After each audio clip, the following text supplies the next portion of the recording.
will get started in the next 1 minute. I see Anderson, you're driving. Be very, very careful, as you're driving. Every other person, ensure that you're well seated, you're well relaxed. We are streaming this live to over 80,000 persons. We want as many people as possible to have access to, the information that you have access to. Again, my name is Dairo. I am super excited about always coming here every day to supercharge you and to get you ready for the exciting technology industry. Welcome again. I'm going to quickly share my screen so that we can be on the same page. Today is going to be a very exciting one because you can ask anything that you want to know, you can ask all your questions. The entire Utiva team and our coaches are right here to support you, to help you learn. Again, I do need to mention that, please remember to mute your microphone. Remember to set your audio. I know a few people might not be able to hear us right now. So try as much as you can to set your audio. I'm putting the information here again for those that cannot hear, so that they can, set up their audio. Ensure that you're also well seated. Avoid all the distractions as much as you can. I am super excited to be with you again. This is Utiva. This is where we make technology education very easy for Africans. Dairo is my name. I lead the Utiva team. Let's quickly go through what the agenda of today really looks like. But before we do that, guys, go into the chat room quickly and tell me two things about yourself. Number one is your industry. So I'm expecting you to tell me your industry and then where you are currently based, the city you are right now or the country. Number one is your industry and your current location. Let's quickly keep that rolling, guys. Keep that rolling. Just beside me here, I have other guys that are joining us live on LinkedIn, which is very, very interesting. We have people joining us from LinkedIn. Okay, so if you follow the chart, you'll see that we have Ifelua. Where are you from? We have Lydia from Kenya joining us right from this place. We have Oladipo Bioscience, Lori. We have Marianne, Power Distribution, Lagos. We have Jess, who is in journalism. Keep it coming, guys. We have Confidence Healthcare from Jalingo. Ifelua Agriculture from Ibadan. Mohammed, Law, Lagos. We have Debbie from UAE.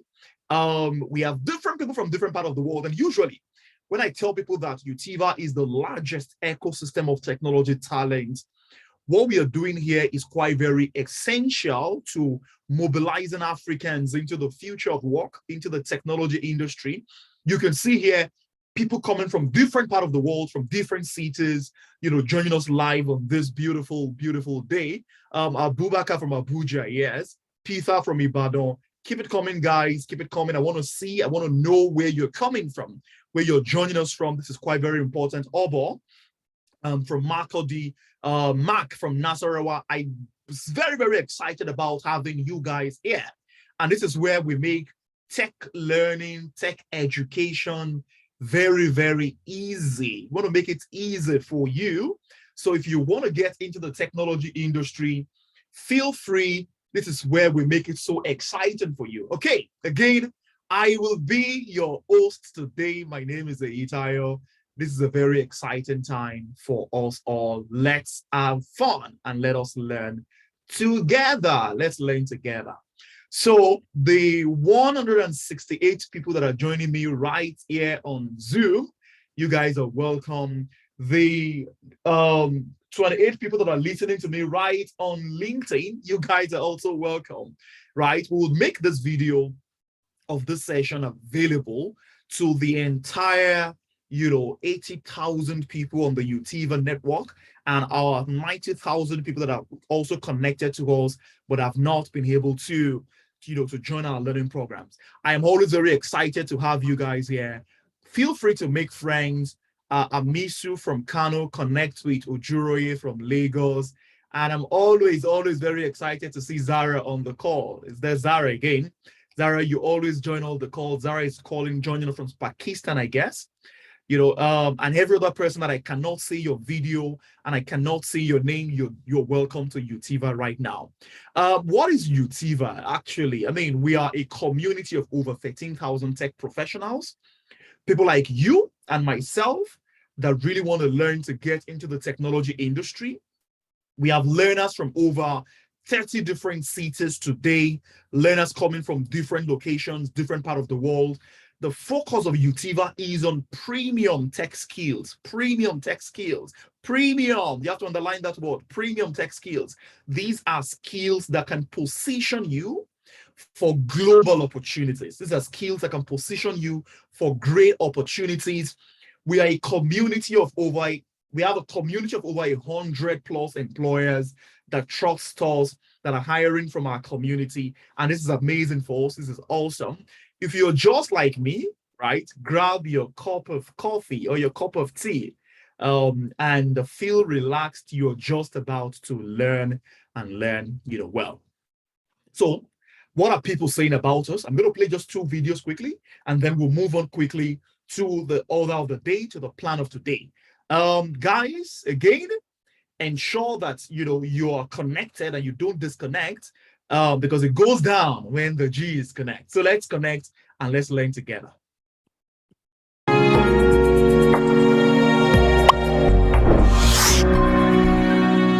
My name is Oluwarotimi Feduma, and I am an energy systems analyst. I basically play in the space between energy systems and data analytics. I'm a member of the December cohort for the Utiva Data Accelerator, where we learned Power BI and SQL. My reason for taking up the Utiva Data Accelerator was because it aligns with my long-term career goals of business intelligence in the energy industry.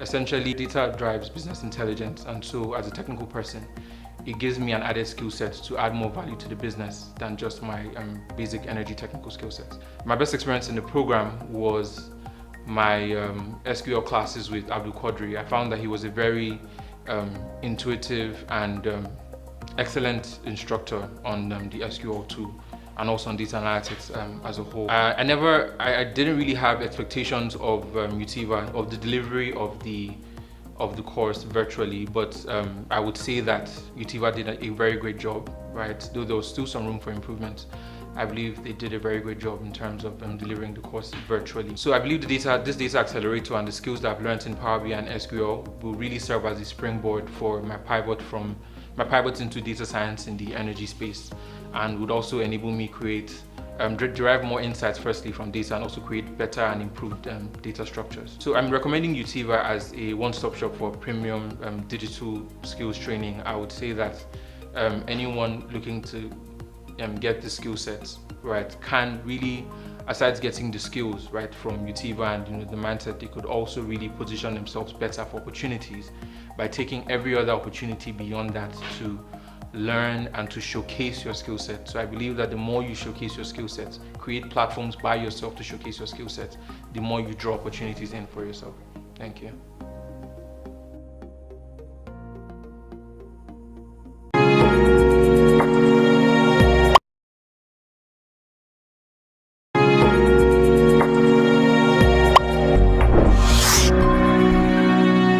Hello, my name is Mike Ben Dorcas. I took a product design course with Utiva. Thanks to Ricky for always reaching out to me to come take this course. I took the courses online and it was not stressful, it was easy. My greatest experience with Utiva is having to lead a team of 5 guys and creating a mobile design app. My experience so far online has been top-notch and easy. I've been able to create my personal projects and designs, not 1, 2, but moving on to my 3rd project presently. Utiva is the #1 stop place for you to actually come and build yourself and build your skill. Thank you.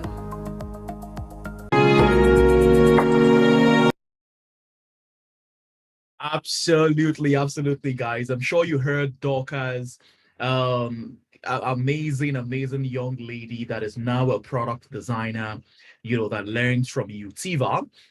I love this opportunity because it gives, people the privilege to achieve their biggest aspiration. Tell me what's your biggest aspiration. I know that you all have like aspirations, things that you are excited about, things that you want to become, especially in the technology industry. And I can tell you for free, dreams really come true when you put the hard work, and that is what we are about to do today. So guys, you're welcome to the Utiva learning program, where this is the Utiva masterclass. This is where we want to answer all your questions. You have to bring them on, all your questions. We want to help you learn all the things you need to learn in terms of like how to get into the technology industry. And today, trust me, we are not joking. We have exciting people on the call, exciting people on the call. Eric is a product designer. Eric Puplampu is a product designer from Ghana, amazing young man. He is currently a lead product designer, a community leader of UXDX, and is also a community partner of ADP List. Eric, you're welcome. Timmy is also another product designer. So we intentionally brought two product designers here to teach you, to answer your questions. Timmy is a product designer, someone that I've known for a long time. He's currently a product designer with Across the Horizon, I think based in the US. Timmy is a user experience evangelist. Timmy has trained over 1,000 people, in product design. He's also a senior product designer. He's a UR, VR, enthusiast. And I have, Ghalib Dairo is here with me. Ghalib is a senior cloud expert. Interestingly, Ghalib is a cloud solution architect, certified both on AWS and Azure. Ghalib is a cloud infrastructure architect at OpenFactor Technology based in South Africa. He works from South Africa. Ghalib was previously a former tech consultant at Accenture. So Ghalib, I know you're super busy. Thank you so much for joining us, Ghalib. Okay. Another guest today who is going to be answering all your question is our own Chidozie Patrick. Chidozie is a data analyst with CWAY. In his previous role, he was a data analyst with TechBridge Limited. Chidozie is also here with us. And Bukola is one lady among the many guys. She's a product manager, a product leader, currently a product manager with Cassbana. I think they're based in Egypt. In her previous role, she was a product analyst with Nine Mobile and also an entrepreneur herself, a co-founder, chief product officer of Joint Plus. And GB is based in the UK here. Brilliant young man, a software engineer, a chief technology officer, worked in the past with Andela as a tech consultant. He's an entrepreneur, started a couple of different businesses, and he has worked with those businesses as a chief technology officer, currently running his master's on scholarship as a master's in computer engineering in the UK. These are guys that will be sitting down with you today to answer all your questions, all your questions. And trust me, it's going to be a very, very interesting one with them. Okay, so the first thing we're going to do is this. All my guests, I'm going to quickly spotlight them. And then you get the opportunity to ask them questions. But remember, guys, you can put your questions in the chat room, because that's the goal. The goal is to have you put your questions in the chat room, and we will answer your questions ASAP. All right. So I will start with very quick introduction of each of them. Quick introduction, starting with Eric. Eric, are you still on the call? I thought I saw Eric.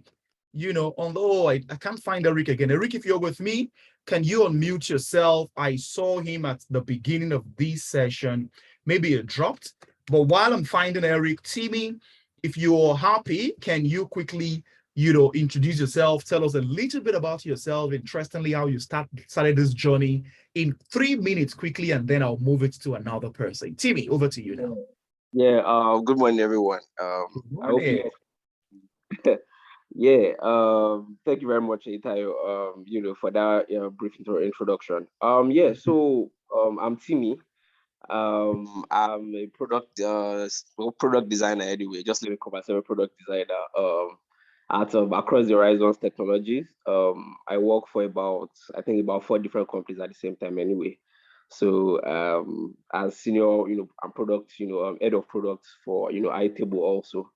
But my journey into, should I say, product design itself just came, should I say, by luck, I guess, right? I came into Lagos in 2018, and then I was just writing. I think just learning how to write code, right? Because after having my electrical engineering bachelor's degree, it was kind of like either working for NEPA or some other engineering company, right? And I needed something with a little more flexibility.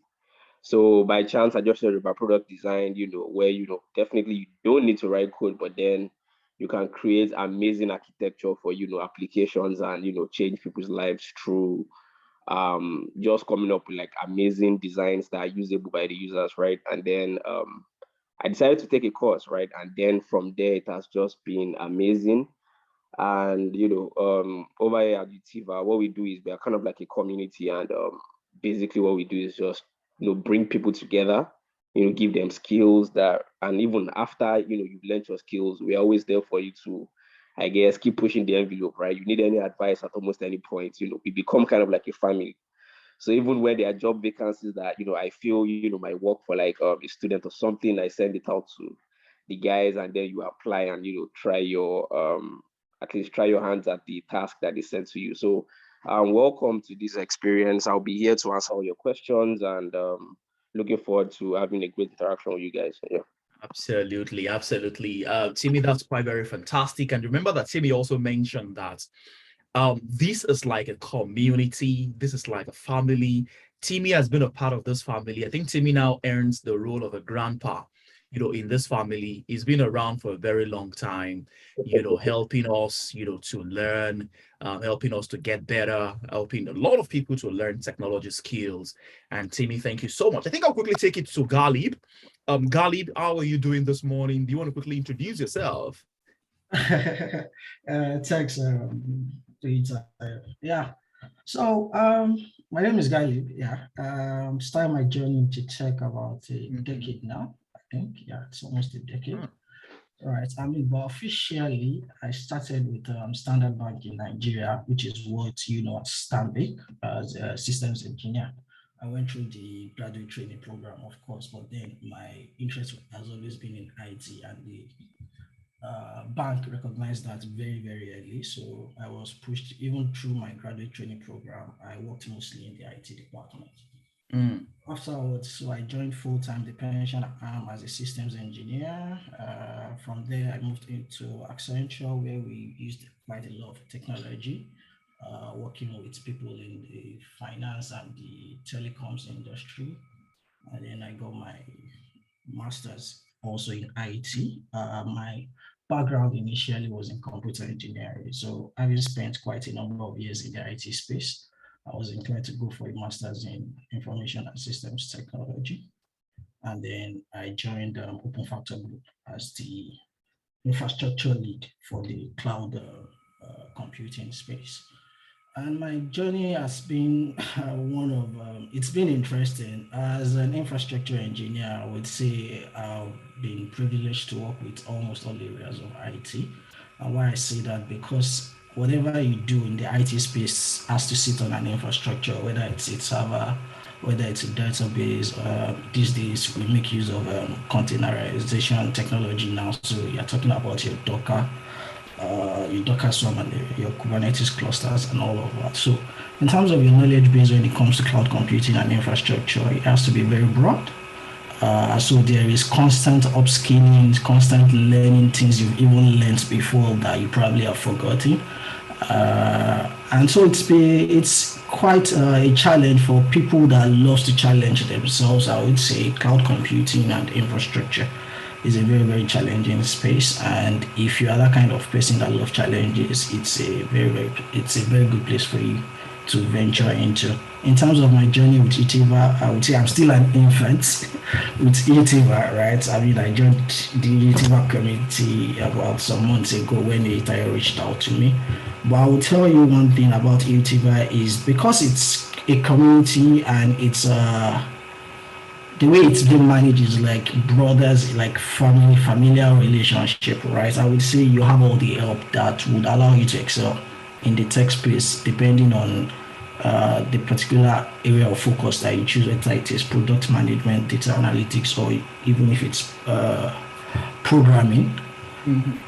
And all of that. So I would say if you're just joining into tech, or even if you've been into tech and you want to learn something or to upskill yourself and enhance your skill, starting with Utiva is a very good place to start, and then we would guide you as the faculty on the kind of skills you need to have and how to proceed in your tech journey. So there is this constant guidance and counseling that happens before, during, or even after your certification course with the Utiva faculty. I think I was. Yeah.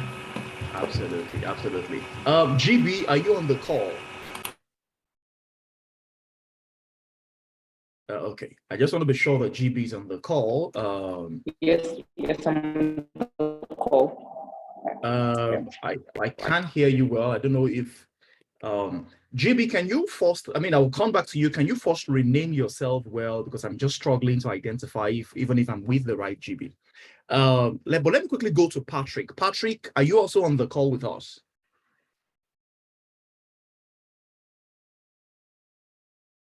Mic check. Okay. I think that we will just get started with, because I'm struggling to find the name, of the, if you are, please, if you are on the call, Eric, I want to quickly identify you. You have to name yourself appropriately so that I can find you. Then, Bumi, if you're also, Bukola, if you're also on the call, I'm struggling to find your name. I don't know if you are the right one, but the Bukola I have here is supposed to be Bukola Odunyemi. And then GB also, Patrick, I'm struggling to find you guys. If you guys are on the call, please name yourself appropriately. And then I will, unmute you and give you and bring you right here. But let's quickly start with Timmy. Chibi and Chidozie, I can't. Please, guys, if you are on the call, you need to name yourself the right way. You need to name yourself the right way so that I can find you among the 200 people that we have on the call. But let me quickly go to Timmy. Timmy, how easy is it to get into product design? And what do product designers, what do they really, really do? I think I finally found Bukola. But before you go, Timmy, let me quickly make Bukola co-host. Bukola, can you come straight to the stage here and introduce yourself? I'm so excited to find you finally, Bukola. Hi, Buki. Hello, everyone. Hi. See, I've been calling you Buki, calling you Bukola. Thank you for joining us today. Can you quickly introduce yourself in 3 minutes and tell us how you found yourself in product management? Wow, thank you. First, thank you for the opportunity. This is the first time I'm mentoring with Utiva, and I'm excited to be here. So, like a lot of other product managers out there, I got into it by mistake. So I read mass communication in the university, and I really wanted to go into public relations. But then when I left NYSC, my first job was in a telco, a telecommunications company, and I was straight head-on in product management. So I was a product analyst, and at the time, so the business was not building anything in-house. We're just working with tech companies who had built products and wanted to increase acquisition for their products. So we would help them develop those products on the network and launch them. So basically that's the entire process of product management. And that was fun. I was able to work on really cool projects like Google career billing, direct career billing, Facebook's free basics, and did that for a while and left and went to product school to get certified as a product manager and product leader. Afterwards, I tried to float my own startup. It didn't work out. So I put that on hold and went back into the job market, got into fintech, and now I'm still in fintech. So it's been exciting so far, and I'm excited to be here. Thank you so much. I am excited to have you here too. I will quickly popcorn it to Chidozie because finally I found him. It's quite very interesting how difficult it is to find people in the crowd of 230 persons. Chidozie, you're welcome. Do you want to quickly take the popcorn? Tell us a little about yourself and how you found yourself in tech as a data analyst. Mic check. Chidozie, you can unmute yourself now because I just made you co-host. Hello? Absolutely, I can hear you now. Yeah, absolutely, Okay. absolutely. Yeah, this is so awesome to be around here. Itayo. Can you hear me? Yes, I can hear you well. I can hear you Okay. well, 100%. Okay, so Patrick is a physicist. I actually studied physics in the university.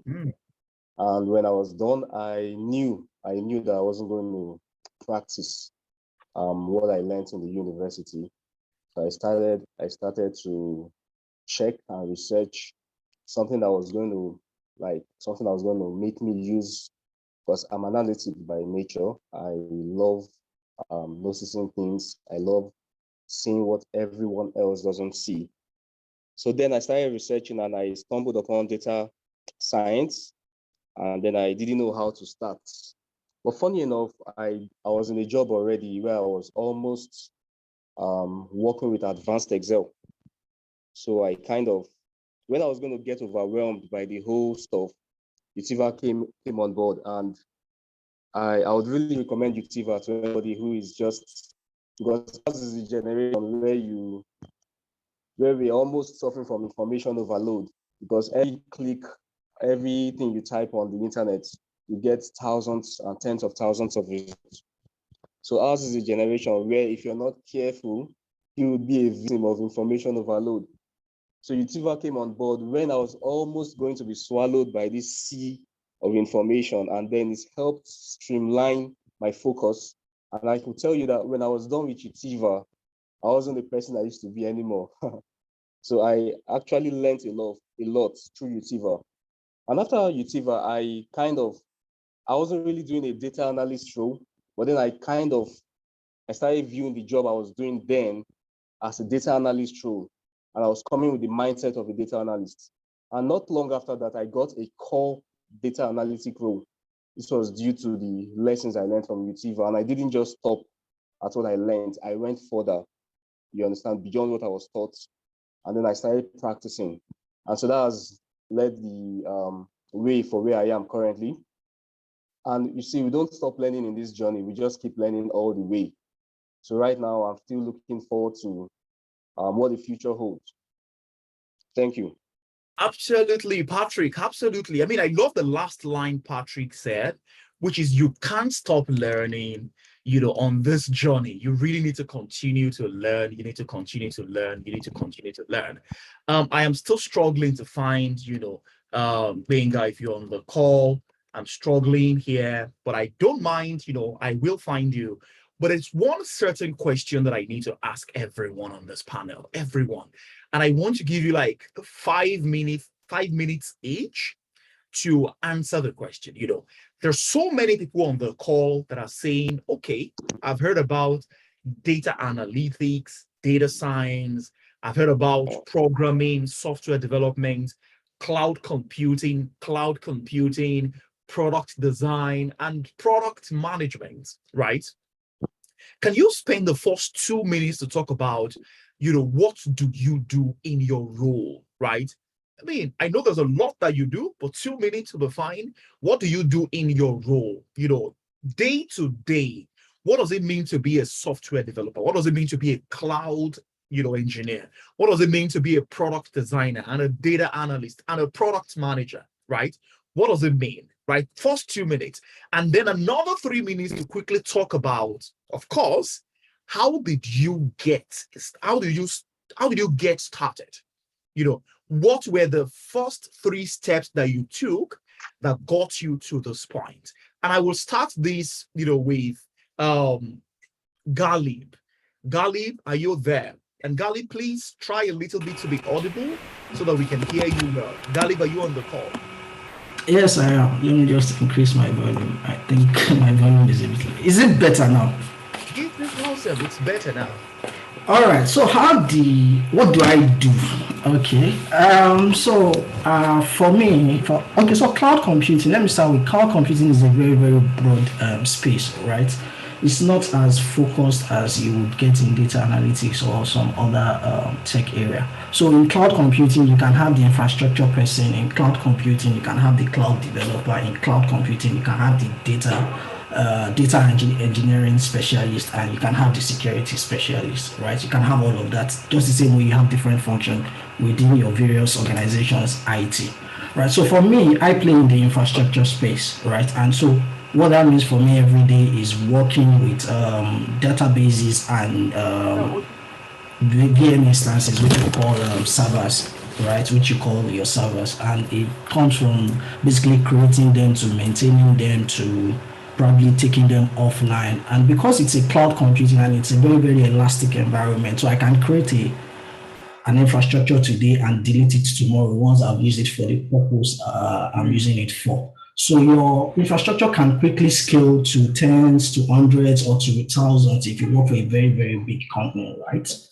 And it can be like that. So for me, as a cloud solution architect and an engineer, so I double as a cloud solution architect and an engineer. And your architect, basically, I tell people architect is just your normal building architect. It's just to design. So your solution for people. So somebody says, I want to build this e-commerce website. So you're looking for the best solution to host that website in the cloud. So it's either you're suggesting you can use a VM instance that you would manage yourself and run 24/7, or you can use what we call like a app service plan on Azure, where you don't have to provision the servers yourself. You just deploy your code and the cloud computing service provider takes the rest from you.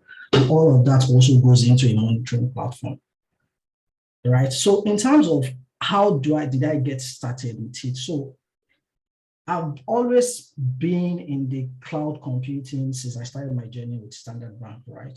Anybody that has read quite a bit about cloud computing, we know will tell you that your virtualization technology is the precursor to cloud computing technology. So if you have a virtualized environment that you currently play in and you have very good knowledge of it right now, that's a very, very valuable knowledge that you can take into the cloud computing space. So prior to me actually getting certified and moving into cloud computing full time, I was already playing with virtualization technology every day at Standard Bank in Nigeria, which I did for about 3 years, right?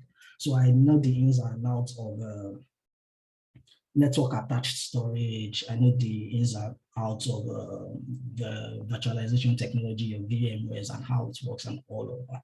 So getting into cloud computing, while I was completing my master's, we've been introduced to quite a lot of, there was a particular course I took during my master's journey, which was current trends in IT.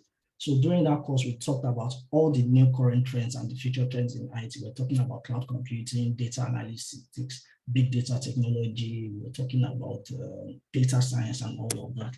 And for me, because I had an infrastructure background and a bit of virtualization technology, I just decided there and then that after my master's, after I submitted my dissertation, I'm going to get certified in a cloud, get a cloud certification. And at that point in time, I was very used to Microsoft technology. So the first thing that came to mind is let's get certified on Microsoft technology, which is Azure, right? But down the line, 6 months after getting the certification, I realized that in the environment I play in, which is in South Africa, they have affinity towards AWS. And so I decided to go back again and get certified as an AWS solutions architect. And so by holding those 2 certifications, it was easier for me to get a job because quite a number of organizations here were already adopting cloud computing and they needed somebody with experience that can drive their department and that can drive their cloud adoption. So that's basically a brief summary of how I got into cloud computing. And the journey, I would say it's been it's been very, very interesting and very challenging for me because beyond your cloud computing skills, beyond the certification, there are other skills that are attached to your cloud computing. For example, if you create a Windows server on your cloud computing, no organization wants to go and get another Windows specialist to come and manage that operating system and the networking aspect of it, right? So beyond you knowing how to create VMs, delete VMs, create database, you also have to have the technical skills to manage those resources to a certain extent, so that when you are being interviewed and they're asking you about some of this technology, you already have the requisite knowledge, and then you have the cloud certification to be an engineer or to be a solutions architect, and you can combine that together and it becomes a unique skill that everybody is coming after, right? So let me just stop here. Absolutely. I totally understand that. I will come back to you with one simple question. How do you encourage, or how do you advise, newbies? Because I know for certain that cloud computing, according to the UK Tech Talent UK Technician, study last year, it's one of the skills that is on demand, increasing annually by 33%. Companies are looking for cloud engineers, cloud developers, cloud professionals. I'll come back to you with a question of what are the top 3 steps you would advise a newbie, a young person I want to get into tech to start with. But let me quickly go straight to Timmy. Timmy, over to you. What do you do on your role? And how do you advise young people to also get started? What are the steps? Timmy, over to you.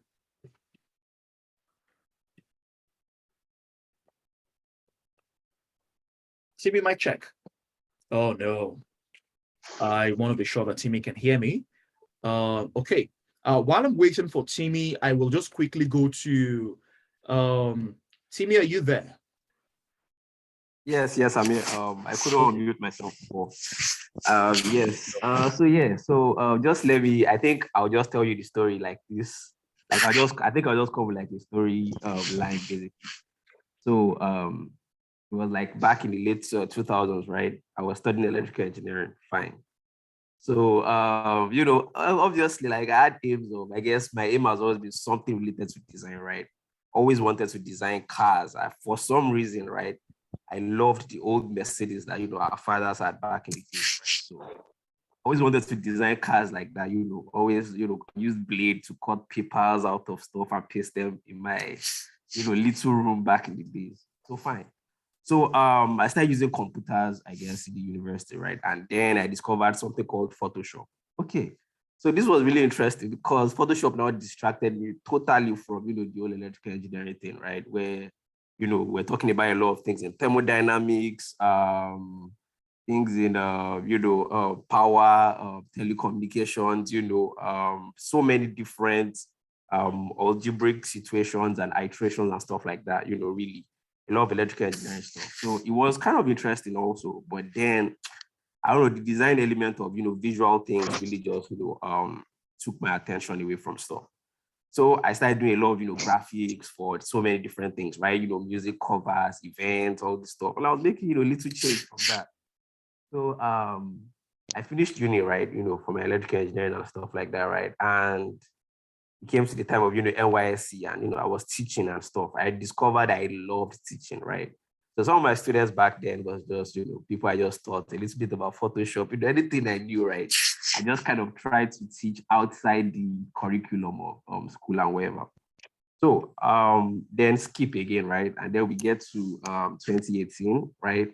Also, 2016. I was thinking of, okay, a master's degree program, right?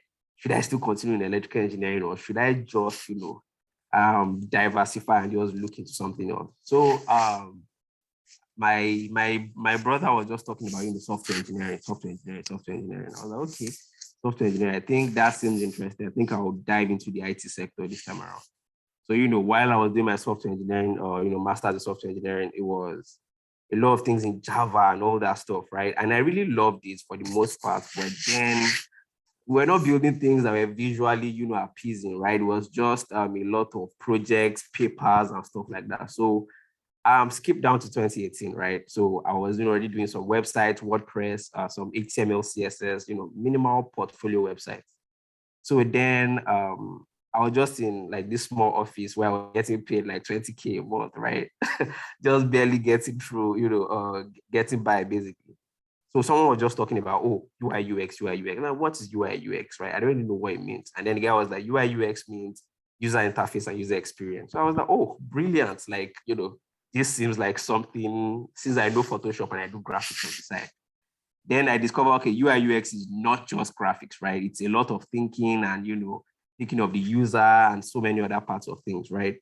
Then I decided and say, okay, learning this thing on my own might be, how people are, right? When you try to learn stuff, at your own pace, sometimes your real life is just going to distract you from that. But then if you commit to a program, definitely you have to be in a class because you paid for it. So, I got together some money, right? Borrowed money and stuff, paid for the course, and then I started.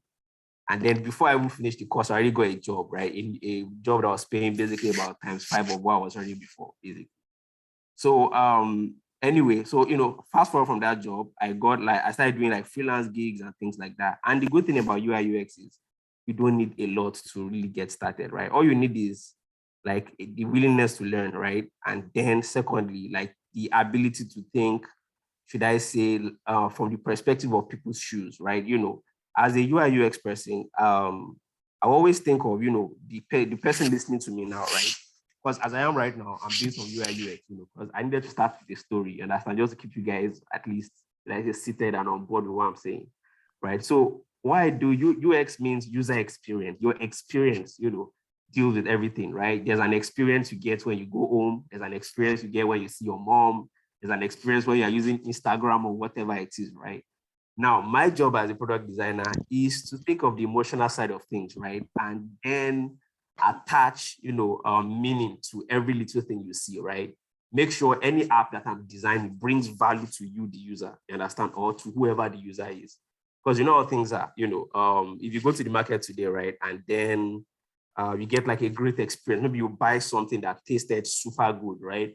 Definitely when you get home or when you're talking to your friends, you're definitely going to recommend that to your friend, and then they go ahead and try it, and then they recommend. And word of mouth really does a lot. But now we're in the digital era where there are reviews online. People see reviews. If I see something 5-star, most definitely I'm probably going to download the application without asking too much questions. Because if I see like a lot of people rated an app 5-star, it means that application really brought some value to them, right?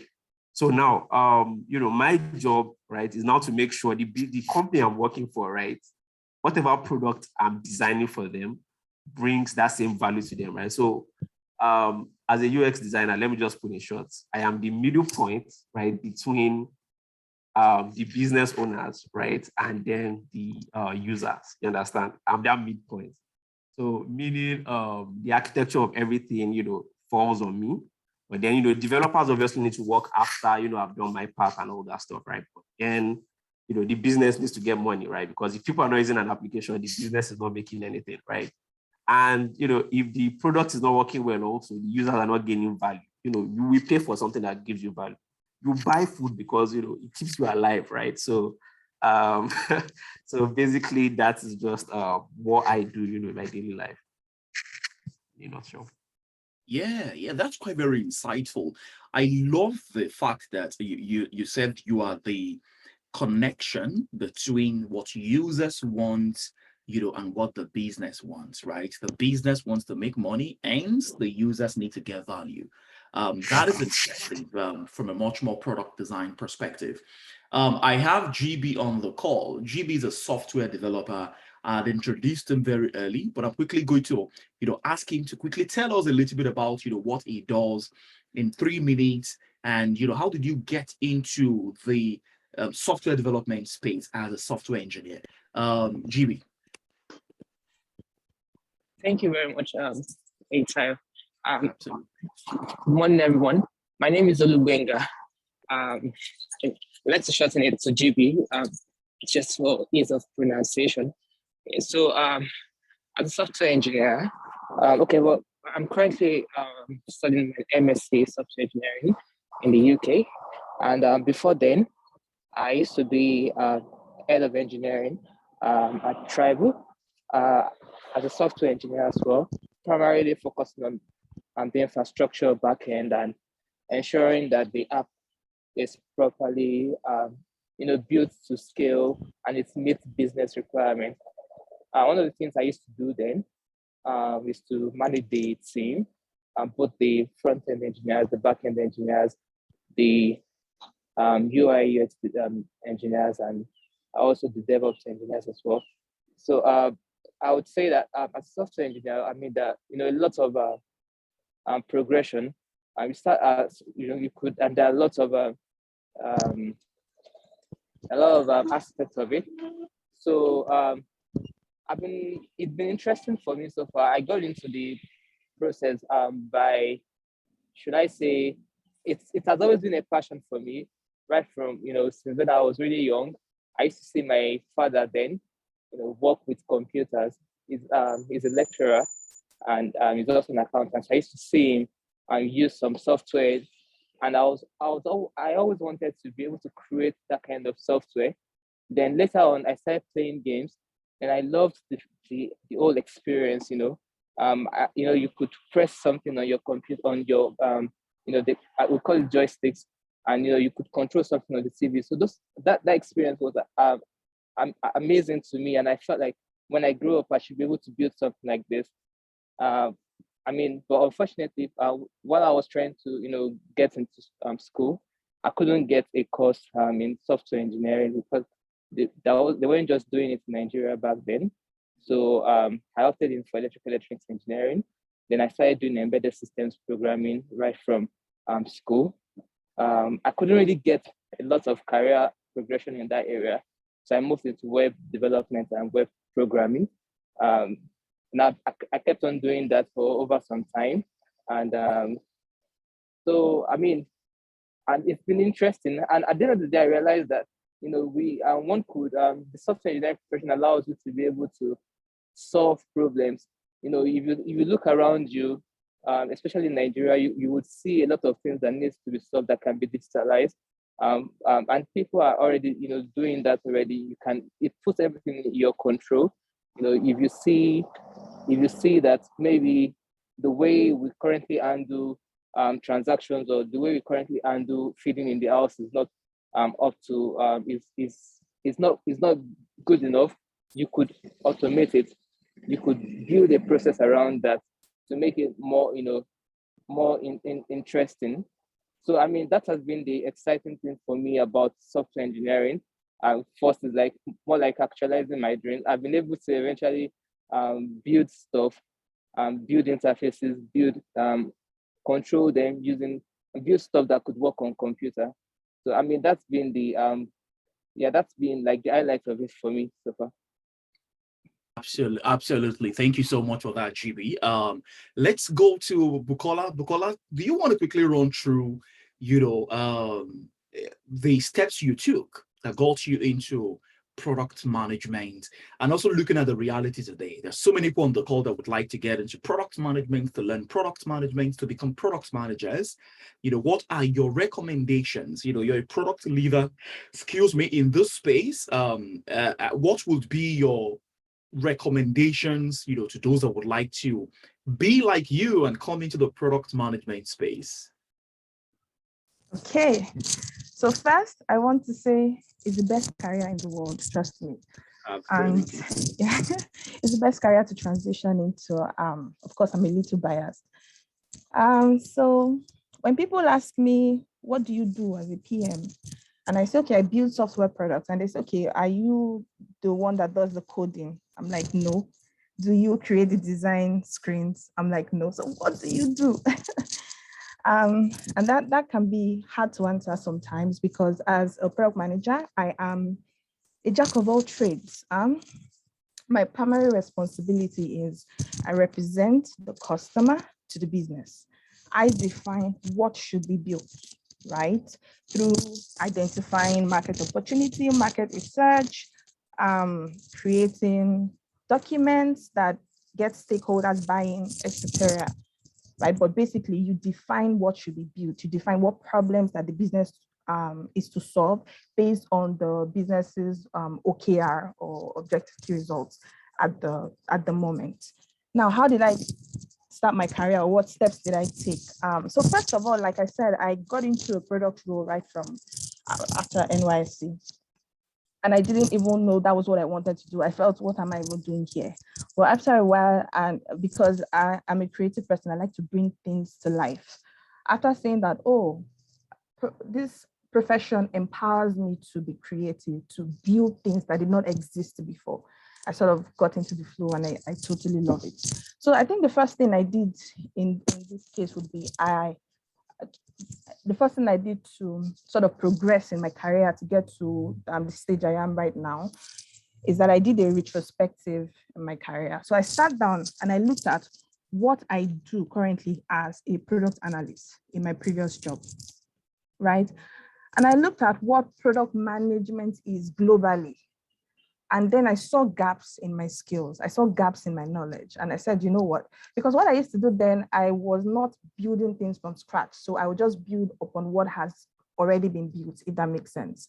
I wasn't part of the problem space. I mean, the part where you identify the problem to be built, to be solved rather, where you identify the customers that you're building for, you understand their pain points, you know what gains you want to provide. I wasn't part of that. So I wanted to be. So the first thing I did was do a retrospective of my career. And then I saw the gaps. And then next, I took a certification. I went on to product school. I did some certifications there. And then I used that knowledge, the third thing, to build something. Because they always say that if you want to get into product management, build something.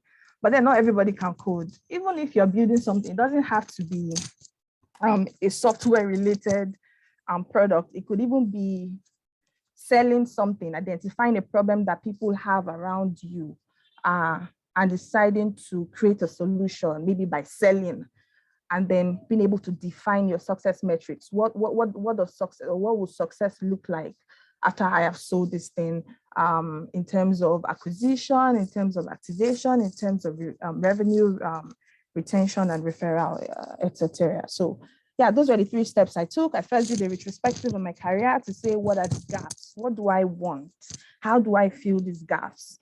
And then I went on, I took a certification program that helped me to fill those gaps. And then I wanted to test my knowledge in what I had learned by going to build something. So those 3 steps actually helped me to progress faster and to earn better. Like I was able to 10x my salary in 1 year, basically. So those 3 things helped me. Absolutely, Buki, absolutely. That's quite interesting. I like the way you were able to mention the 3 different steps. And I hope that others are also listening in, connecting with what these amazing, amazing guests are saying. Chidozie Patrick, I want to quickly take it on to you. What are the steps? I know you talked about, attending a particular training program, but what would you recommend today for a young person that want to get into the data analytics space? What would be your number 1, 2, 3, 4, steps that would get them into that space and help them, to secure an opportunity and a job, like you, Chidozie, Patrick? Thank you, Itayo. So first of all, you need to make the most of what you do right now, where you are. I mean by that, it means, sorry, I'm walking, so it means whatever you're doing right now, you just have to you do that aligns with the data analytics. So for myself, let me just use myself as an example. Okay. I discovered I was going to show these parts. The first thing I did was to brush up on my Excel skills. So what I did was I started improving on myself in Excel. It all started with Excel because I so much love Microsoft Excel. So I brushed up on my Excel skills. And then that was even before I joined Utiva. So I just kept on improving, started with the heat mapping, then I got to pivot tables. So a first step for anybody looking to get into this field is to really work on your Excel skills. And why I'm saying Excel is because it's readily available almost everywhere. So you just work on your Excel skills. Then secondly, Utiva is a great place to start.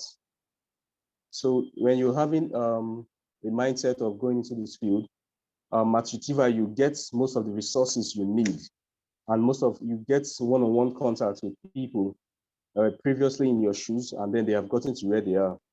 So Utiva is a great place to also continue your learning. And also what I also did when I was done with Utiva, I got to forage. I don't know if most of us have heard that before, but forage gives you the opportunity to learn, to do tasks that are being done by people in different companies. For instance, the BCG virtual program helps you actually do what data analysts who work at BCG do, meaning it's giving you on-the-job experience without a job. So that's a wonderful one in the sense that you actually get to learn firsthand. You actually get to learn firsthand from these professionals, and then you get assistance through these tasks given to you.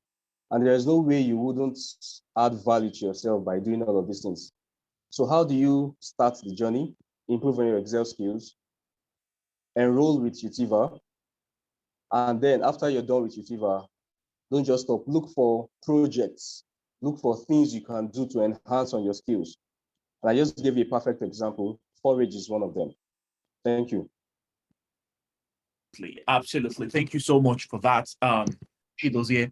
I mean, this is becoming very interesting. We've heard from Timmy, we've heard from Chidozie, we've heard from GB, from Bukola. Rick, I can't still find him. I can't find Rick yet, but I just hope that if he's on the call, he might want to rename himself or raise up his hand, and then I'll be able to locate it. But there's one question I want to ask, and anyone among you can quickly jump in. You know, for someone who does not have any form of technology background whatsoever, you know, people that are coming from different industries, you know, from different part of the value chain.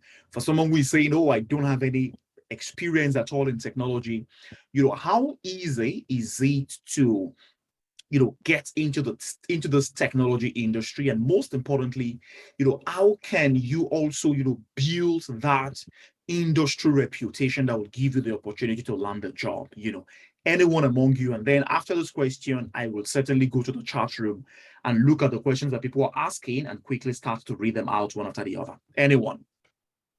Okay, I can take this one. Absolutely.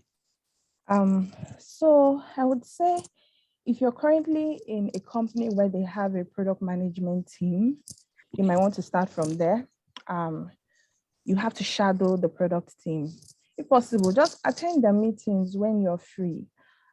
First of all, take your career as a project. Set a 1-year project and objectives and what you want to achieve and the timelines, and make sure the objectives are realistic for yourself, right?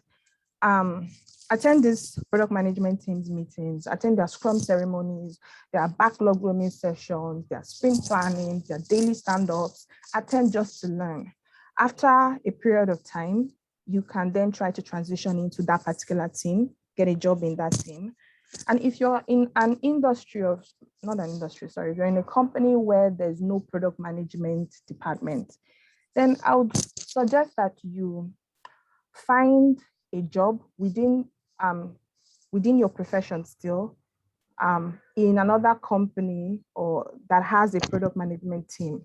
For instance, maybe you were working in what example can I use? Let's say maybe a non-tech company, for instance, right? And then you try to get into a fintech, but still as a marketing analyst. Let's say you're a marketing analyst and you want to move into PM. So you could get into fintech, but still as a marketing analyst, and then start to take certifications, start to study the PM team, and find a way to enter into it. That's my advice for people with no experience at all that want to get into product management. And as I also said, as you are taking those certifications and you are adding to your knowledge, use that knowledge to build something. even if you can't build anything, use that knowledge to contribute to meetings. When you go to these product management meetings, use that knowledge to add an impact. That would really help, and that would get people to notice you, and then you can land your first role as either an aspiring product manager or as a product manager. Thank you. Thank you so much for that. Thank you so much for that. There are a few questions that I'm beginning to see here. But before then, someone is saying, are product designers the same thing as UX, UI, UX designers? Timmy, you might want to quickly answer that. But while you are trying to answer that, someone also asked Ghalib a question saying, what are the steps, yes, that you think a novice, someone who doesn't have any form of background, experience, can take to get into cloud computing and become an expert like you? So I will take Timmy first, then from Timmy, I'll take Gabi. From Gabi, then Gabi, you can also, sorry, it's like Gabi. Ghalib, you can also, sorry, Ghalib, you can also answer the question, how lucrative is cloud computing in the US and some other developed economies, So Ghalib, those two questions are for you, but let's quickly take Timmy first and then we go to Ghalib. Yeah, thank you. Yeah, so I saw the question also and I was very intrigued. I think this is a very, very common question, that we get. So product designers, right, are, people with like a lot more responsibility than the UX designers. Right now, the product designer does a lot more.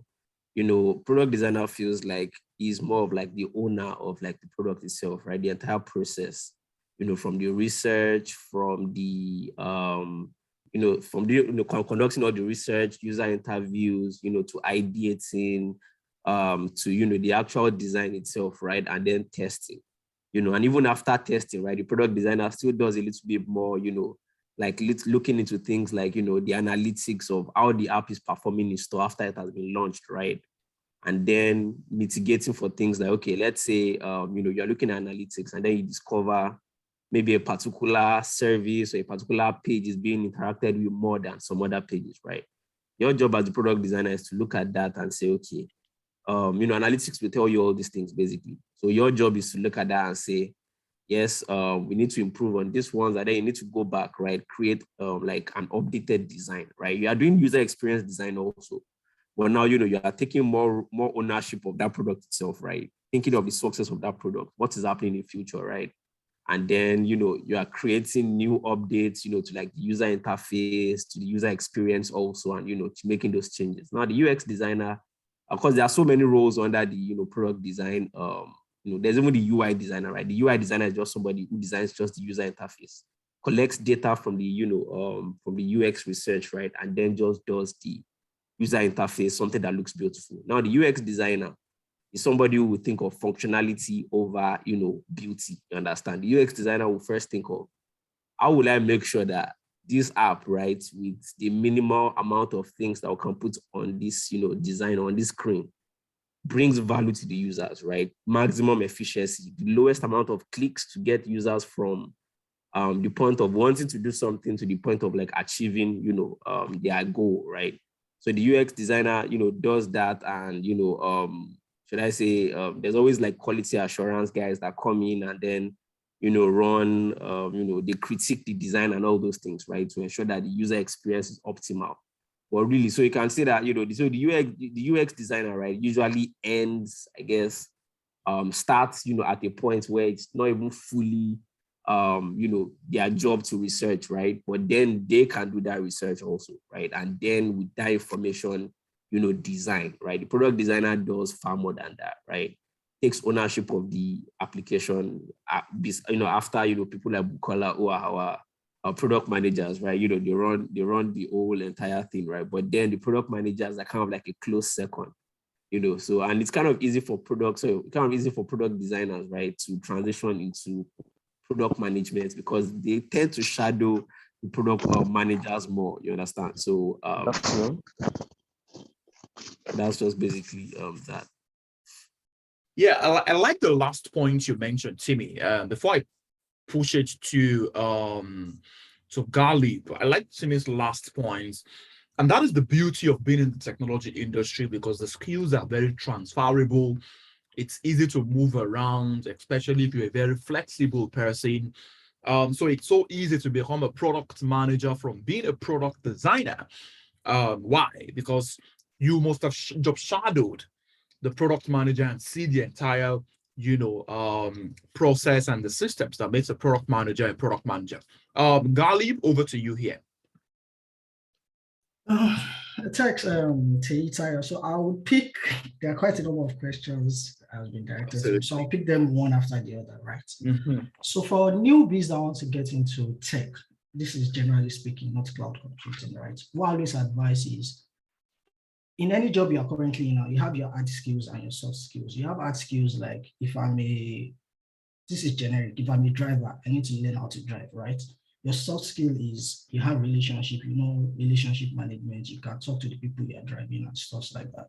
So I always tell people to take a peek on your hard skills and your soft skills. Look at the tech job that you're aspiring to do. Do a sort of comparison between the hard skills and the soft skills of that tech job and the soft skills and the hard skills you currently have. If there is an intersection, that is a very good place to enter into tech. And then you can start building your career from there. So if you are a salesperson that loves talking, maybe a product manager is the best place for you to start, because you do a lot of interaction and relationship together with your hard skills that you learn as a product person. Whereas if you are just an implementer, maybe a systems analyst or a systems engineering will be suited for you. And so that's about a quick information of how you can identify how you want to get into tech. In terms of the 3 steps to becoming a cloud computing expert, again, like I said, cloud computing is one of the broadest technology domain that you have right now, because it covers from programming to database to your core infrastructure, networking, security, and all of that, right? So if you are in a specific domain in IT currently, let's say security, maybe a security specialized certification in cloud, one of the cloud computing service provider is best for you, so that you can port into cloud computing, and then you can start looking for various security measures that you can apply to a cloud computing environment. However, if you have no experience in terms of IT or tech, right?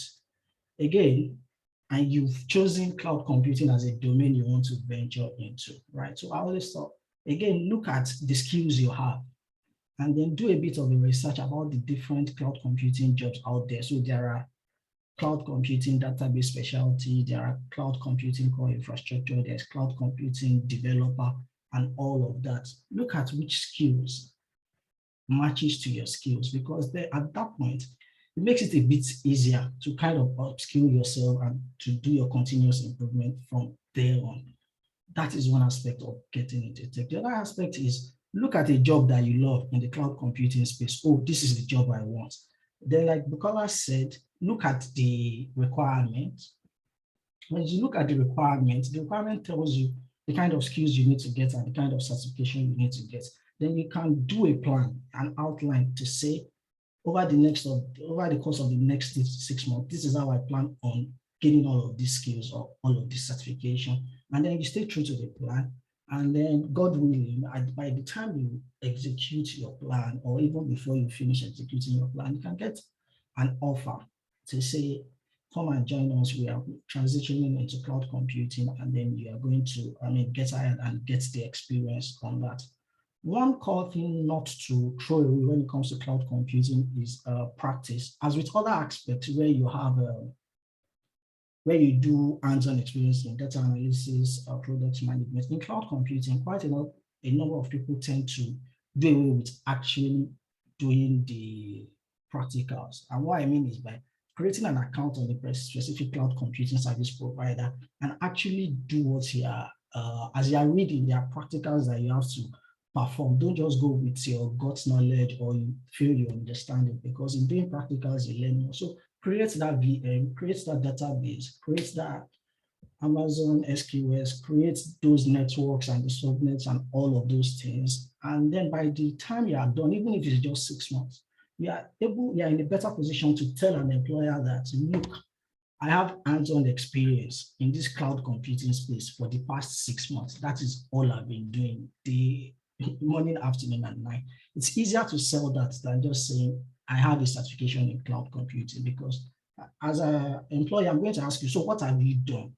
Even though you have the certification, what have you done? And then you can be able to say, I've done 1, 2, 3. So the 3 basic steps are easy. Locate the job you want, filter out the skills and the certification required, and have a plan and work towards that plan. How lucrative is cloud computing? Like Hitaya said, from Tech Nation, cloud computing is one of the, if not the highest, one of the in-demand job currently globally, right? Globally, even in South Africa where I am, we are highly sought after.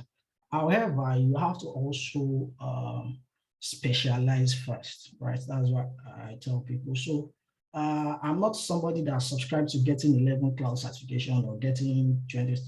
I'm one that said, get this one cloud certification, get hands-on experience, deepen your knowledge in it, and then you have employers reaching out to you, not you applying for jobs now. You have employers reaching out to you because you have that cloud certification on your portfolio and telling you, okay, we need somebody for so role.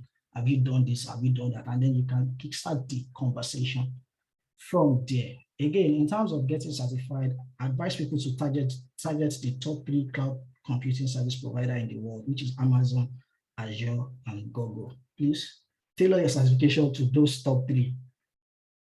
Really, I said top 2, just tailor it towards Azure and AWS. In terms of knowledge, your knowledge is portable. So whatever knowledge you have on AWS or Azure, you can port it over to Google Cloud Computing, because cloud computing is a concept that each cloud provider are implementing in their own different ways. I hope I've been able to answer most questions. Absolutely. Thank you so much. That's quite very, very, very easy to understand. Thank you for making it so easy to comprehend. I want to quickly go to GB. I see a lot of people asking questions about, programming. Do you need any programming language? What kind of programming language should you start with? Someone asked another question and said, I have learned, with the basic HTML, CSS, JavaScript, what should be the next step? GB, do you want to quickly jump on that? How do you think someone with zero knowledge of, programming that wants to be like you, how do you think they should approach their career? How should they start? And when they've started, what should they, take note of? What should they never forget? What principles got you to this point? What are the step-by-step processes that you took that got you to this point? GB, over to you. And when I'm done with GB, I will ask everyone on the panel, including, Patrick, today, the people that you have been coaching over time, what are the major pitfalls or pitfalls that you've identified? What kind of mistakes do you think people make, in their career as they journey to becoming product designers, cloud engineers, cloud architects, product managers, data analysts? But GB, I will pass it on to you right now.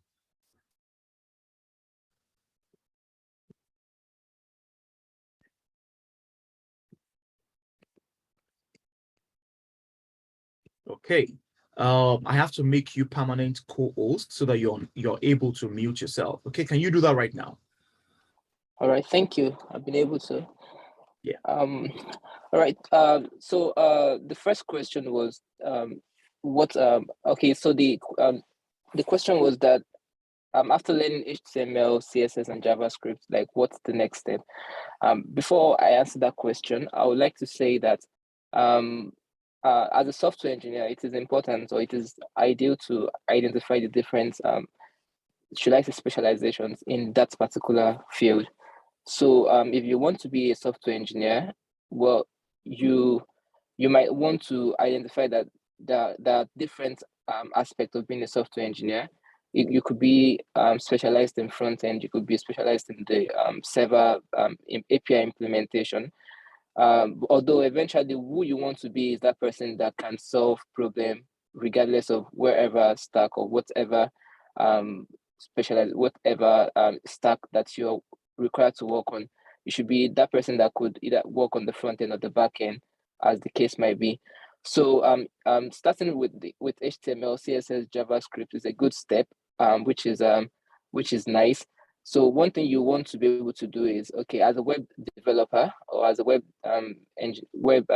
application developer, you want to ensure that you are trying to build something with what you've learned, because I can assure you that if you study HTML, CSS, or JavaScript in 3 months, for example, and you feel a little bit comfortable, if you leave it after 3 months or 2 months, you might not remember anything again. So constant practice is very important. So you need to give yourself a pet project to work on. Then after you've been able to, with that, you would identify a lot more issues or a lot more areas where you need to improve, because if you try to work on a real life problem or a real life project, you would realize that there are some things that you didn't even know about while you were trying to study these things. And so once you're able to get a good grasp of that, then the next thing would be to, you could start thinking of frameworks like React or JavaScript, because those things could make you, accomplish what you want to do faster. But I would always say that before you start learning frameworks, it is always, interesting or ideal to learn the fundamentals of the things that you are working with. Then, well, with that, then you can start to take up internships, or to, after you've done projects of your own, project that you've that's given you hands-on experience on, for example, how to build a web page, a dynamic web page that does something.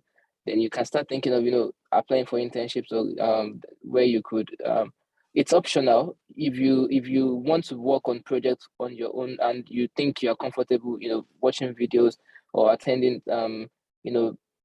training programs until you get very much confident with what you're doing, that's fine. But the internships usually gives you the work scenario experience.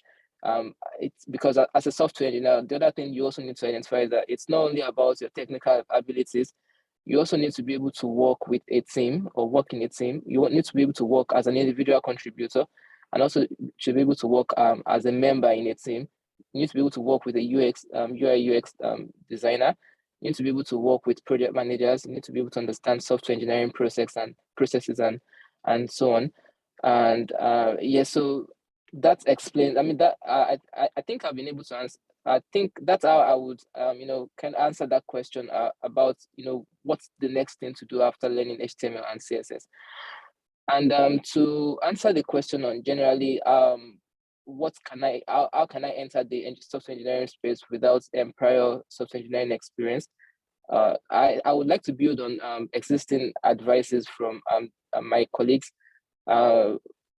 Just like they've said, the best thing is to first identify your strength, know which area you think you are, align your personal interest, and strength, things that you know how to do with what you want to do. So sometimes you might think that you want to get into IT, but software engineering might not necessarily be that part that you should be in.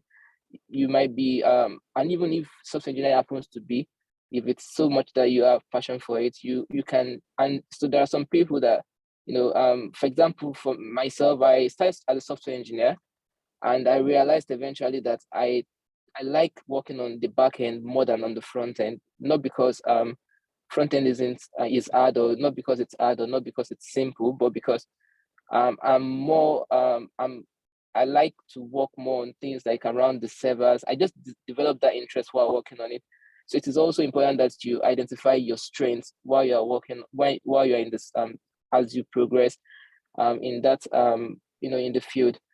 So overall, I would just like to pin it all down into two things really. The first thing is passion, And the second thing, you need to keep your passion moving on. So that's what will, because there might be sometimes where you become just exhausted and you feel like, okay, I think I can't do this anymore. But that passion has to that's what will keep driving you to want to do more.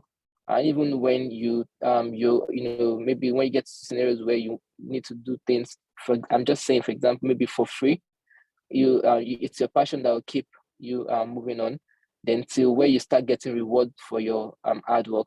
Then the other thing is like my colleagues have said earlier, second thing is identify your strengths and ensure that you align your strengths with your passion.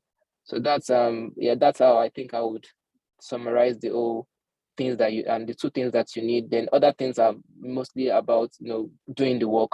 That is getting yourself a project to work on and ensuring that you keep up with the projects and studying, ensuring that you study the things, the fundamentals of what you want to learn, like HTML, CSS, JavaScript. Those things are fundamentals. And in terms of choice of stack, I wouldn't say that whatever stack you choose it actually depends on what sometimes the choice of stack is not necessarily, oh, this is the stack that you should use. But of course, you need to look at the market value of the stack that you're working with, but ensure that whichever stack you decide to go with, stick with it at least for the first 1 or 2 years till you become an expert. And be an expert of a stack is better than just having brief knowledge of several stacks. So know one stack very well. If it's JavaScript that you want to learn it and ensure that you learn it to the expert level. Once you are able to do that, it's always transferable. Learning other things like Java, learning other languages like Python would come easily for you. Yeah, so that's my brief. That's how I think I can address that question. Yeah, thank you so much, GB. And I see people admiring what you're saying and people accepting, agreeing with you. Rebecca says thanks for the question, well answered. Fabian says thanks, GB. Zara, notice Zara was nodding all through. What I'm going to do is this. I really want you guys to talk about, the pitfalls, the challenges, the mistakes, the common ones that you've seen people make. Because of course, Patrick, I know you have supported a few people. Bukola is a recognized, celebrated, figure in the product leadership space, product management space.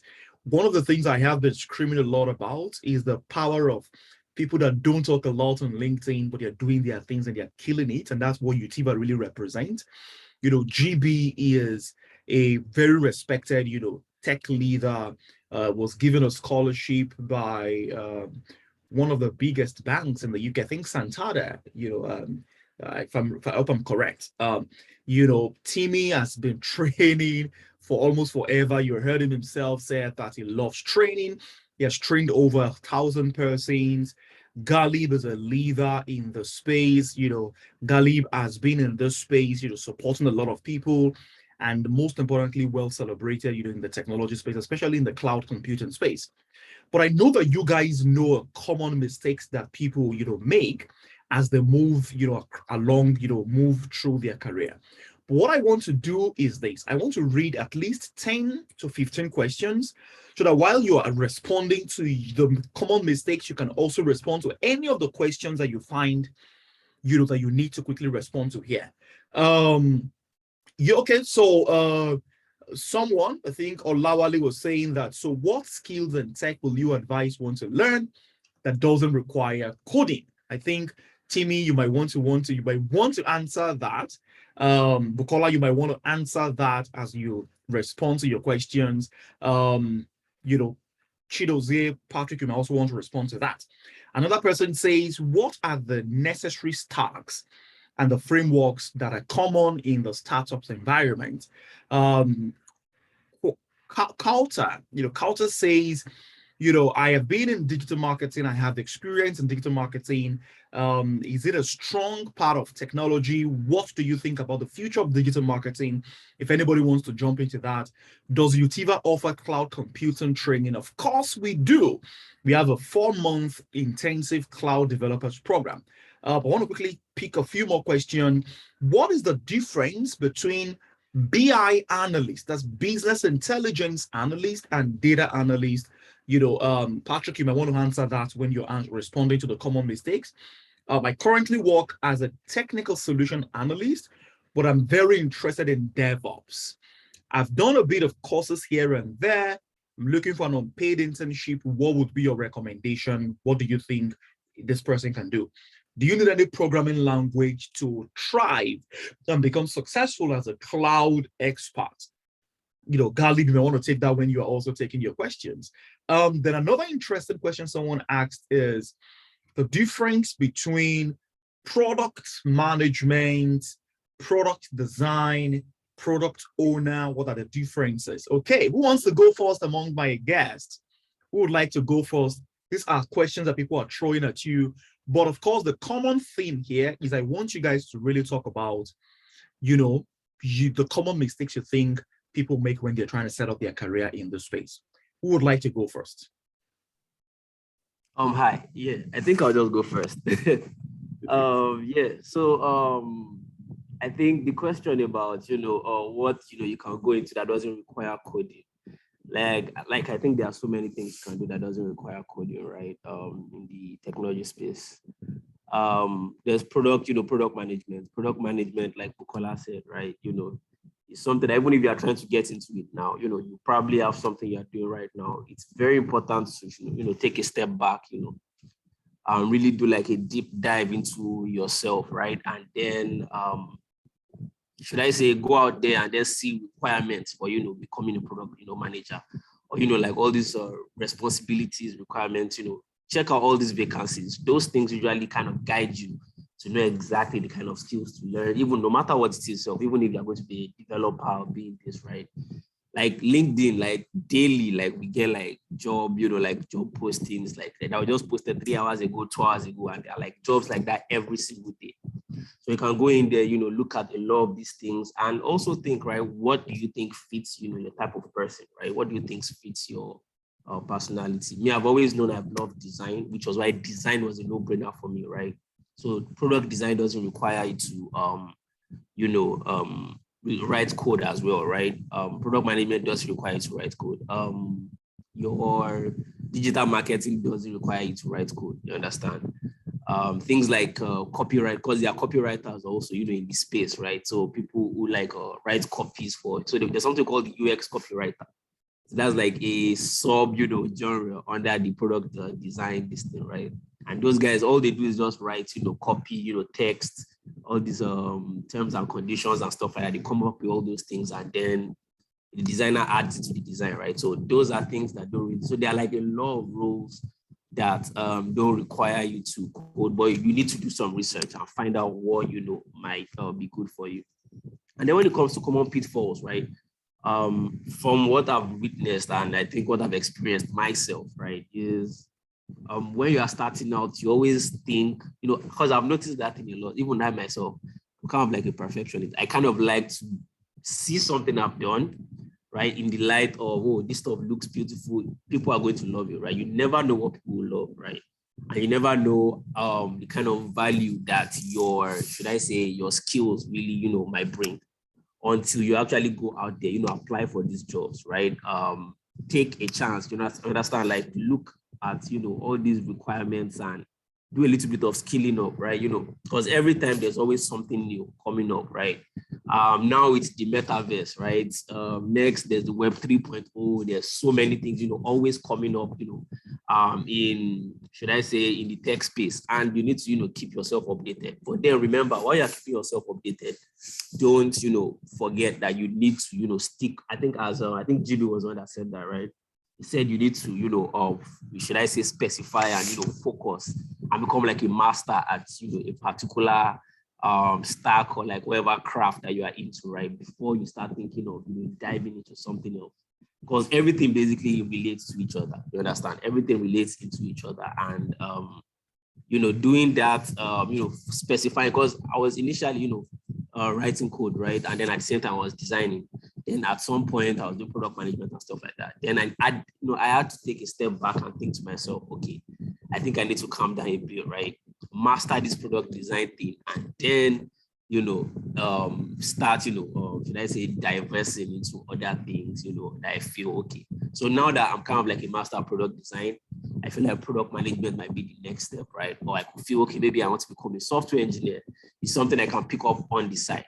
But then at the same time, my product design skills are already, top par. And then I know any task that comes to me it's not really a problem, because, I stay updated and I'm generally a master at that, you understand?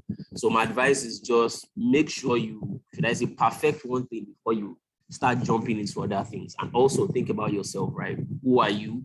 What works for you? And are you sure coding is what you want? You want to write code? Then really focus on what you want to do in that area, right? And if you are sure you don't want to write code, maybe it's things, design related, or things that deal with like research. There's user experience research. It's just a role for people who just go in, do like a lot of research and, find out things, you understand, about the potential users, you understand? That is also another role that doesn't even require you to design at all. Just conduct research and, just analyze data from there, you understand? So there are so many roles that don't require you to exactly, write code or even design sometimes. Okay, I'll move it quickly too. Thank you so much, Timmy. Thank you as usual. Timmy broke it down. Bukola, do you want to quickly go? After Bukola, we'll move it to Ghalib, and then Ghalib, and then we move it to GB. Okay. Hi again. So Timmy has really said it all. And I guess what I'm going to add here is, over the course of my career, I've seen quite a number of CVs for aspiring product managers, and they do not state outcomes. So you say you worked on so and so, and that's it, no outcome. By outcome, I mean, what was the impact of the work that you did? What was the impact in terms of acquisition for the business? That's in your current role, right? In terms of revenue, how did what you worked on, how did it help how did it help the business to meet their objectives? So I've seen a lot of CVs like that with no outcomes at all. They just say, oh, I built such and such. I worked on this and this, and they don't even state the outcome. And when you're writing outcomes, you have to use data. So what percentage, how did it work out? It's very, very important, because most times when I see such CVs and they're trying to apply for a role that I'm supposed to be leading the interview session, I just reject them, really, because you have to be able to state your outcomes. So that's one. And then secondly, not being intentional about your career. And I see that a lot with Nigerians and young people. They just wait for the company. It's like they've put, when the power is in your hands to change your own life by yourself, you now put that power in the hands of your company, waiting for a promotion, waiting for such and such to happen. No, treat your own career as a project. Treat your own life as a project. Set goals and be intentional about meeting those goals. You're the only one basically responsible for your growth. You're the only one responsible for your growth, not your company, right? So you have to be more intentional about your career.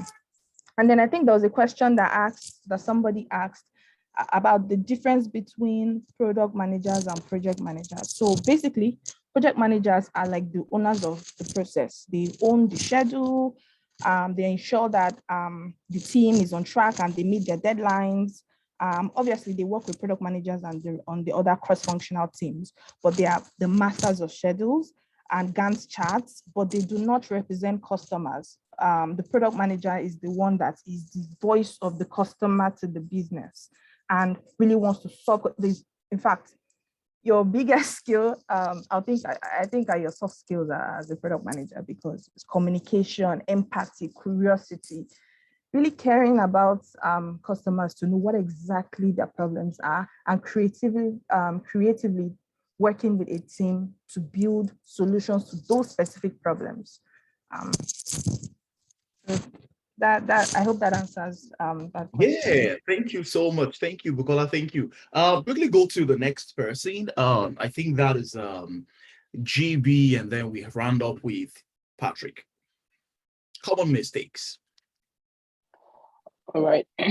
So what I've noticed, thank you for that question. I think most of the questions most of the things I could think of have been outlined already by the previous speakers. But very specifically, as specific to software engineering, one of the common mistakes I've noticed is not having passion or not being passionate about what you are doing. Software engineering or software coding in specific is very should I say it requires a lot of determination.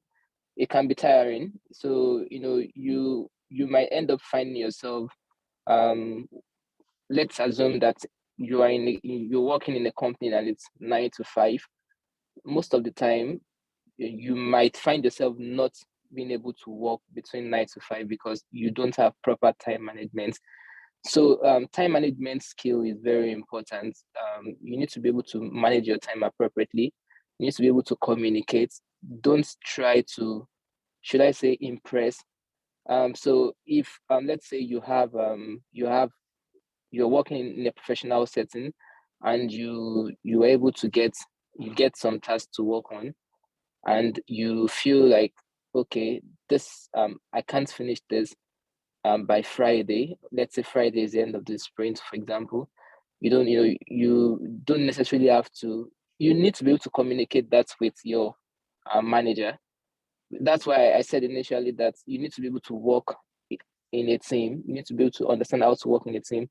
And also, one thing I also noticed is that most engineers, personally, I made that mistake initially.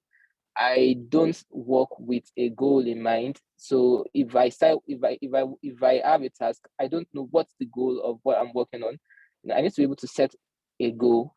If I'm going to work on a task, there should be a goal. Okay, at the end of this, and when I'm done with this particular task, I should be able to say that, okay, this has been checked, this has been checked, and this has been checked. That's if you're able to align yourself with a goal, it will help you to be able to estimate your task appropriately, to be able to manage your time appropriately, and to be able to identify issues and communicate them as soon as they show up. And those are the things that you learn as you move from a junior developer to a more senior developer. And eventually, it will. It's going to really help you to be able to perform appropriately in whatever you are doing as a software engineer. So apart from that, one of the mistakes that people tend to make is not being able to communicate properly within a team. So sometimes I notice that there's this kind of competition that some people tend to want to do. Oh, I'm better than you. But really, I think everyone should, as an engineer, you should be able to learn. You should be willing to learn from others.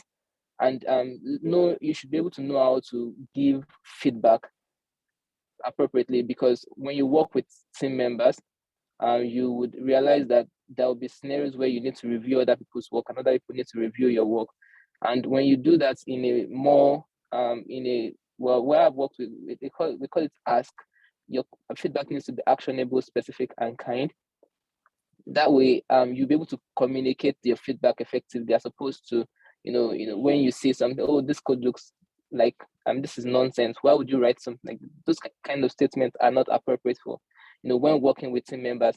So primarily the thing is learn how to work with other people. That's one mistake that people I notice that people do make. They don't know how to work with other people. They just want to be the one working on stuff, hide stuff, things that you can actually share with others so that you can get feedback to even be better. And also, the last thing I would like to mention, one of the mistakes that I noticed a lot of people make is not wanting to ask questions because they feel they know, or maybe sometimes it could be because they are scared, and sometimes it could be because they feel that they know it all, so they don't think they should ask questions. So they keep wasting time till it's too late. So asking questions is, I mean, I think it's a very good skill to have. You should be able to know when to ask questions and know how to ask questions when you are not clear on requirements. That way you are saving yourself time, and yes, you're also saving other people the time too as well. You're helping. At the end of the day, like I said, the goal is not for you to it's not for you to write 1,000 lines of code, but the goal is for you to write write code that works, that meets specification. Then finally, I think the last thing I would have loved to talk about is the point of developing yourself. So, for example, for me, while I was working, I identified the parts in my career where I thought that I needed. So I had a bachelor in electrical electronics engineering, and I realized that there are a lot of things, even though I've been able to learn over the years as an experienced software engineer, I felt like there are some things that I think I still want to learn, and that was why I took a step back to take a break from work, then come back to school to get myself up to par on some other aspects. So be able to identify, you should learn how to, know how to identify when you need to learn.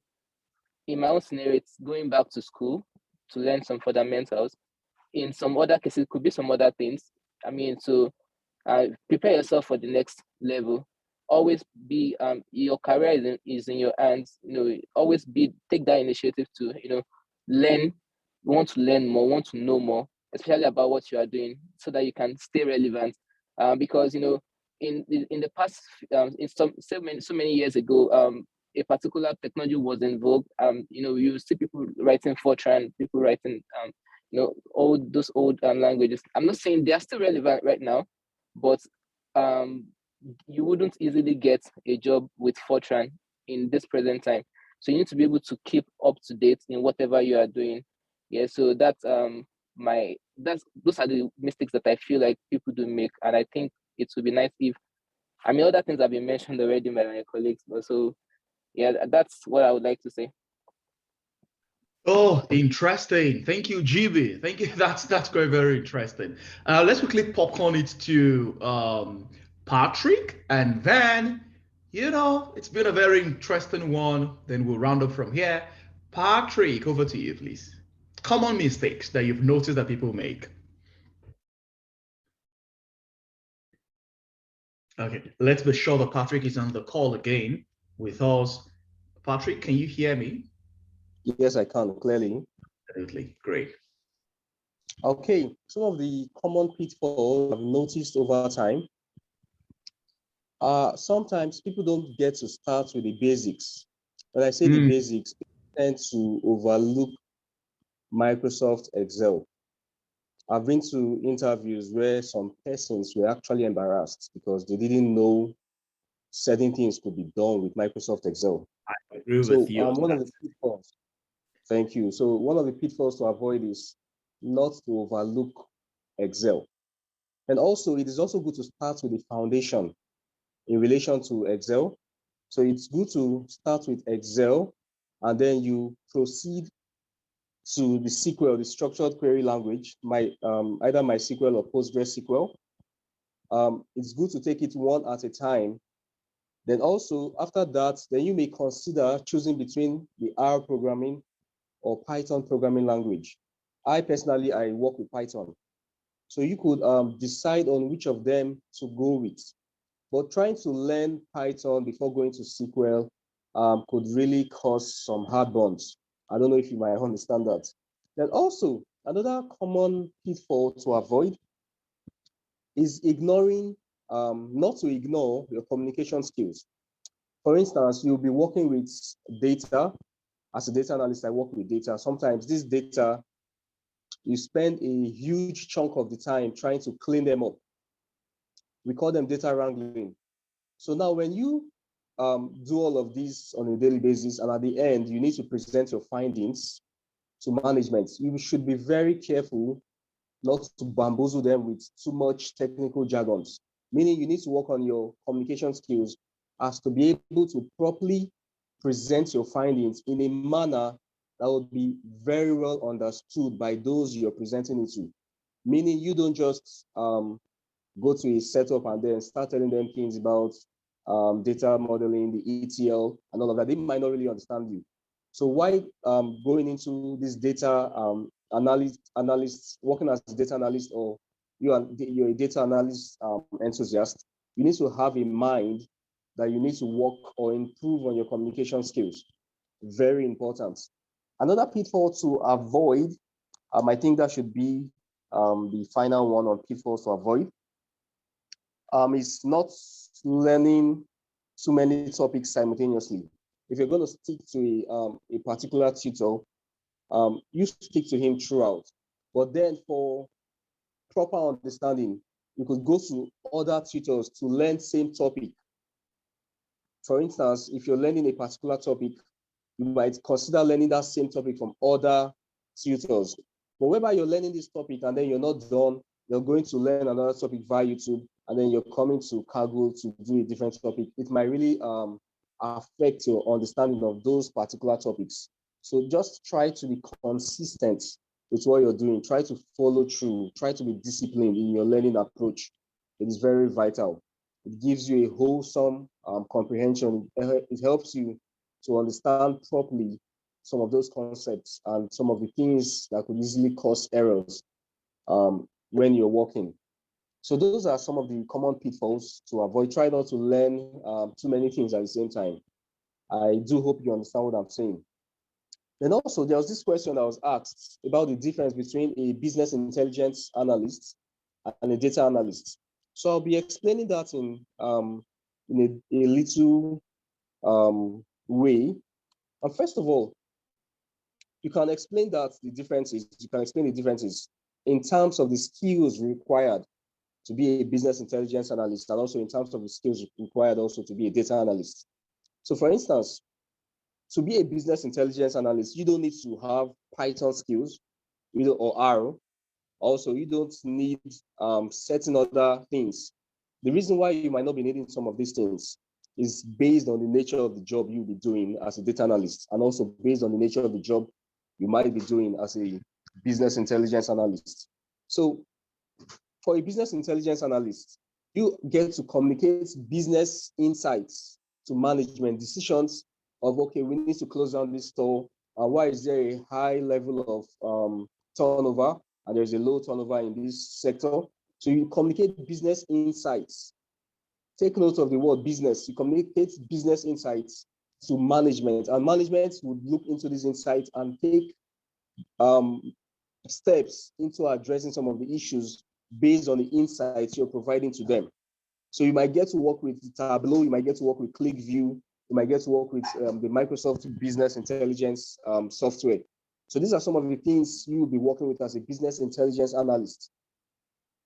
While on the other side, for a data analyst, you get to learn Python, you get to learn R, Python or R. Most times they are, you could pick one of them. I would recommend Python any day. Then also you get to work with other tools, the CWAY. Then also, there are certain ways you could actually also differentiate them. Most times when you get to, as a business intelligence analyst, the data you come in contact with most times are structured data already processed. And you get access to this data in data warehouses, like the Oracle database, like the SAP. You understand? So this data are already refined and processed.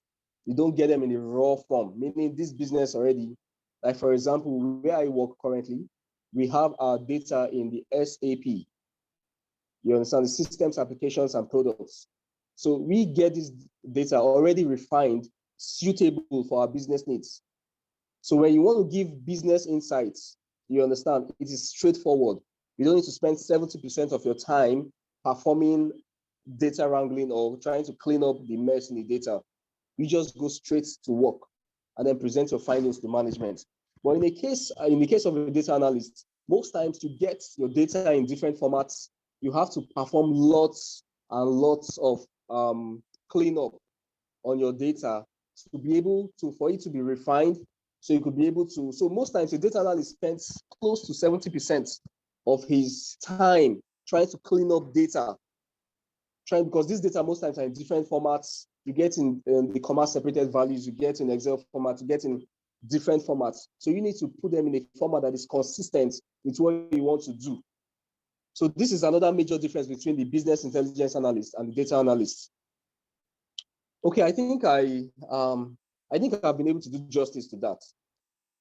Then finally, those of us that will be looking to go into the data analytical space, we shouldn't joke with platforms like the Stack Overflow, when you're stuck on a project, because in this journey there are pitfalls at almost every step. Like when I was going to start, just something as easy as installing a PostgreSQL had to take a lot of time and sweat for me to complete.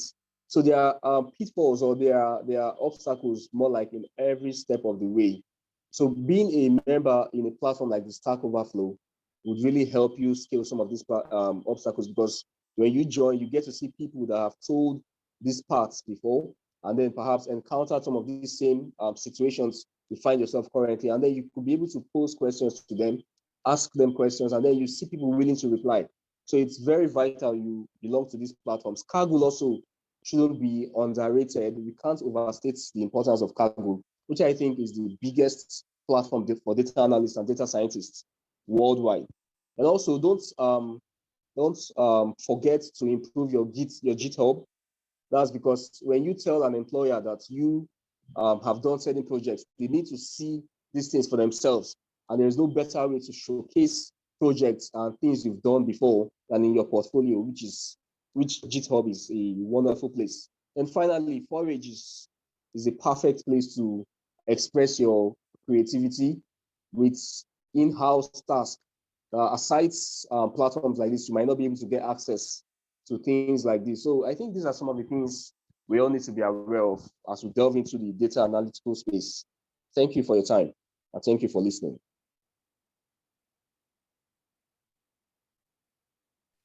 Awesome. Awesome. I mean, this has been very, very fantastic, gentlemen and ladies. This is where we're going to round up. I mean, there's so much to say, so much to learn, and thank you for everyone that has waited from the beginning to the end. I know that, trust me, it's not really easy to stay for 2 hours on a call like this. I totally appreciate all the guests. Thank you so much, Patrick. Chidozie is a data analyst at CWAY. Thank you so much, Bukola. Bukola is a product leader. Bukola currently works as a product manager at Cassbana. Thank you so much, GB. GB is a software developer, a software engineer, a chief technology officer at Tribl. Did I get it right? And then thank you so much to my other, guest, Timmy, our own Timmy. Timmy is a product designer at Across the Horizon in the US. Thank you so much, Ghalib. Ghalib is a cloud solution expert. Thank you everyone that have joined this conversation. It's been a very exciting one. 3 major things I need to say before you guys leave. Number 1 is that Utiva is right here to help you continue to develop your capacity, continue to learn, continue to become whatever you want to be in the technology industry. My colleagues will drop a link quickly. We have weekday coaching session that we call the consultation session. It's a session that helps you, to talk to an expert, talk to someone that can help you really figure out whatever you have as a challenge, right? They will drop the link quickly, and then you can fill the form. And, we would invite you specially to join us in the consultation session. Every Utiva learning program, from our data incubator to our data accelerator to our data science fellowship, to our big data fast track program, to product design, to product management. In product management, we have product incubator for newbies, product accelerator for those that are already in the space but want to build better capacities, to our cloud developers program, front end, back end, full stack. You see that we are becoming a one-stop shop for everything technology learning. The goal for us is to make technology education pretty much very easy and easy peasy for everybody. So remember that whatever you want to learn at Utiva, every of our learning programs are virtual, they are online, but the unique advantage here is that they are instructor-led. They are live classes. So that gives you the opportunity to sit down with your trainer, your coaches, your court captains, and your other colleagues. I did mention at the beginning of this conversation that we have students coming from over 30 different cities.